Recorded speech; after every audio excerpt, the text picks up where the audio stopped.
Good morning, AV addicts. Today I'm going to introduce you to a new series. Basically, since the age of 12, I've been restoring a Hawker Hurricane, which you can see behind me. It's P3554. I started off with a tail wheel, would you believe, from a blanket factory called Early's, which was at Whitney. And my friends were big on Spitfires, and I thought, you know what? I'm going to do the underdog of the Battle of Britain. I'm going to do a Mk1 Hurricane. This is P3554. Basically, she's been a bit of a labour of love and part of my life since, oh my goodness, so certainly 1980, well, probably late 70s, early 80s, to be honest. So, best part of, oh my goodness, a lot of years. She's been on a 10-year rolling scale of being finished, but various things all got in the way. And now I'm semi-retired, so I can really push forward on this aircraft. It's what I like to call a complex composite, so bits come from everywhere. Whilst the identity is P3554, which is her where all the flying controls and the data plate come from, other parts come from other, if you like, casts off either from aircraft being rebuilt to also things like aircraft crash sites and other things. So, for instance, this bit here, the big green bit here, that basically is from LF363, which caught fire during a rather nasty forced landing at Wittering in the 90s. And I've got various parts from that aircraft that I managed to reuse. So this is new. This piece here is new, but this is all original, and all the fittings are all original as well. So that's what I try to do. I'm going to give her a bit of a clean later. And this is just an introductory to the project, really. So that's what I'm trying to do. So there's things to go back in. So if you look down here, that is the original de-icing fluid tank for the windscreen. And that came from our 4118, which was the aircraft that Peter Vasher recovered from India. And it's now flying, and it was not used in the rebuild. So what happened is a lot of these bits come to me. I either have to buy them, swap them, and sometimes people give me bits, which is really good. So we'll have a quick look. We'll have a better look once she's cleaned up. She's basically just come back into the workshop. A lot of the restoration I did on this was when I was younger, so I've had to undo some.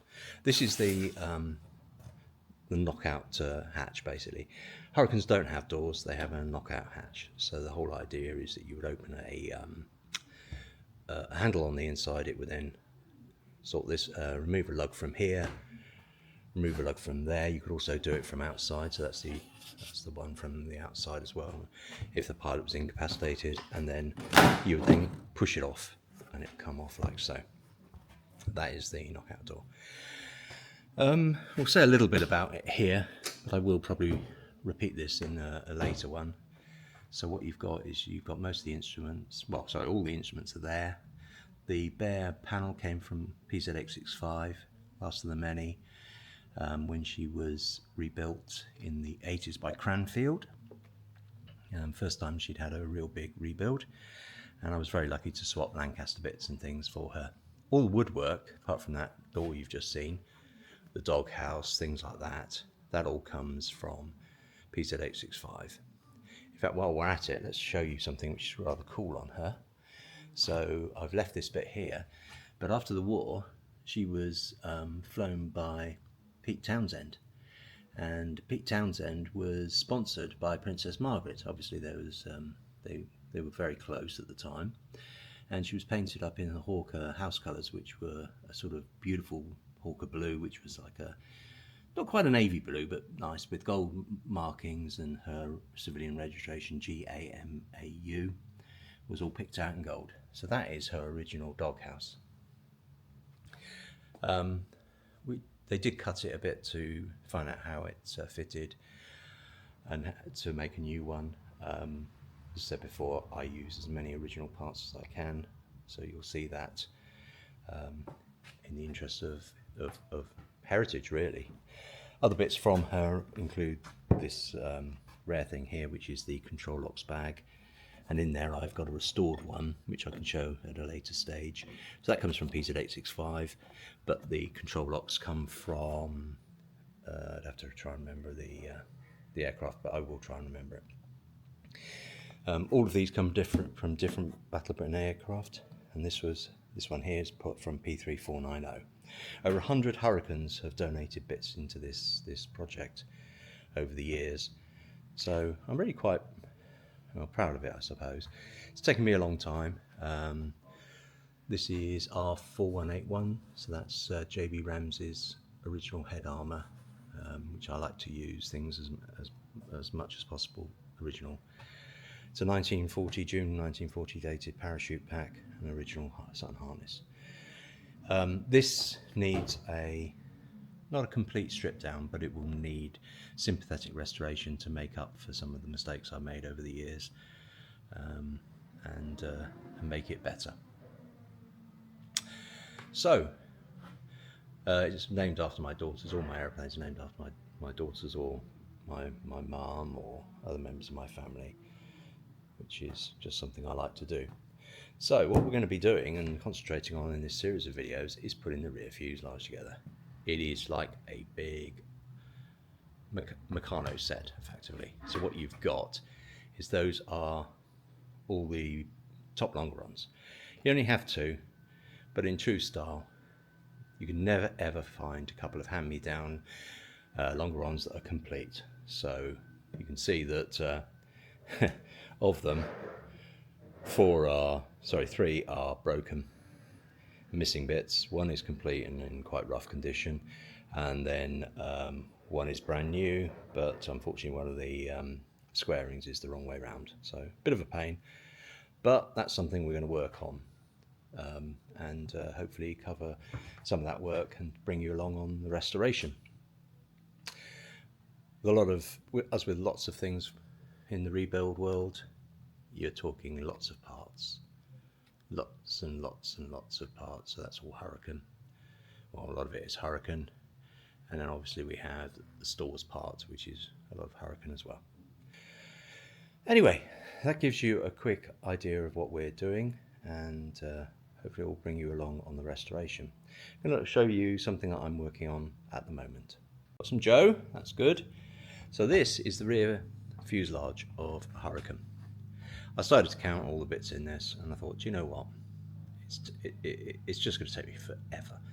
Basically, you're looking at about 500 pieces just in this tiny 18-inch length to 2 foot length of rear fuselage. So just to give you an idea, this is from probably 25 aircraft, and I've just scrimped and saved them over all the years. So you can see this is the offset fin post. The early Hurricanes didn't have trim tabs, but the later ones did. Yeah, they did have rudder trim, so what you had is you had an offset tailplane, and that would try and offset for some of the torque from the Merlin engine. So coming up, what you've got here is these are the mounts for the tailplane, and then you've got this is down here. We've got where the tail wheel oleo leg sits. So that's just a quick canter. There's all sorts of flying wires, lots of tubes and other bits and pieces that I've got to put together for it as well. People often wonder why Hurricanes take so long to rebuild. Well, most of the ones that are rebuilt from aircraft that haven't crashed into the ground don't look like this. This is from Battle of Britain Hurricane. This is basically the starboard engine mounts here. You've got where it goes onto over there, that goes onto the centre section of the wing. It's all become obvious when we start looking at other parts of the project. So what you've got, so this is the starboard side, and I'm going to show you what goes into this joint here. You can see this is where you could put it on the ground, or if you wanted to jack up the aircraft at the front, you've got these little wooden packers. They tend to survive fairly well. I will be reusing this one on my project, well, bits of it, but I've already stripped down 2 of these joints, which is what you need. You need a port and a starboard. So you can see the complexity of it, and you can imagine the rust makes stripping it down quite difficult to do. and also the fact that everything is bent. In time old fashion and the words of Blue Peter, this is one I've stripped down already. So you can see we've stripped it down. So there's the broken tubes. We work out how many joints there are in a Hurricane. They're all labelled A through to V, I believe. No, we go further than that. We go to the engine bearer is X and Z. So what we've done is we've basically stripped down the joints. These are ferrules, so they can all be saved, and there's a spacer there as well. This is the one I'm going to use. So you've got a pair of these. So this gives you an idea of all the parts are actually listed in this. So this one joint alone probably has 70 parts if you count all the ferrules, the spacers, all the pins, everything. So lots and lots and lots of work to do, but it's all good fun. This is why the Hurricane takes so long if you're using any crash site stuff. I hope you've enjoyed this quick canter through the origins of the project and why it's been a sort of labour of love, if you like, for my whole adult life so far, and whenever I finish. I like to share these sort of things with you. It might help models a bit. If there's anything you want to see close-ups of in the project, or any of our projects or museums or other things that we do, please get in contact, comment, and I'll see what I can do. We've already shot a Hunter internal video, which we'll be putting up fairly shortly in response to someone who wanted to see that.